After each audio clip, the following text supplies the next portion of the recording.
चिरां दुवार समष्टिया जोंनि बयनिख्रुइबो मोजांसिन समष्टि बेवहाय आगोलावबो जों देरहादों एबारबो जों देरहागोन चिरां दुवार ओनसोलनि रायजो राजाफ्रा UPPLखौ जोबोद मोजाङैनो बरायदों मानोना चिरां जिल्लायाव थांनाय 5 बोसोराव जों जोबोद मोजां खामानि मावदों आरो चिरां दुवार समष्टियावबो जों जोबोद मोजां खामानि मावदों हा हुनि जेंना बेवहाय सुस्रांनायजों लोगोसे लामा सामा गोबां दैनि जेंना गोबां सुस्रांजादों आरो जिखिनि आद्रा दङ बेखौबो जों सुस्रांगोन आरो बयनिख्रुइ गिदिर बाथ्राया जे रायजो राजाफ्रा गोजोन मोनबाय रायजो राजाफ्रा रैखाथि गोनां मोनसे जिउ मोनबाय रायजो राजाफ्रा दिनै फिन खेबसेबाव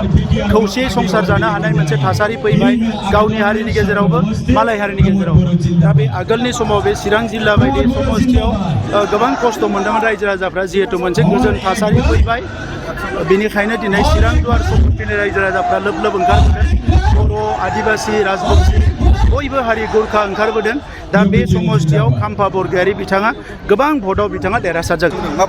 जोंनि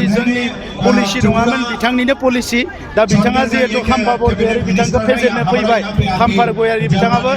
सासे उन्दै लिडार नङा दा नंखायनो बिथाङाबो गिदिर लिडार हिसाबै देबरगाव समष्टियाव बिथाङाबो नमिनेसन होदों आरो देबरगावआवबो 14 चिराङावबो खाम्फा बरगयारी बिथाङा गोबां भटआव देरहादों हाग्रामा महिलारि बिथाङा मेक BTC ग्रेट एगेन होननाय मोनसे स्ल'गान होदों 17 बोसोर सान्स मोनदोंमोन हाग्रामा महिलारिया ग्रेट बानायनो हादिया स्मलसो बानायबाय आरो गोदानै मा ग्रेट बानायनायनि फर्मुला दङ आं मिथिया।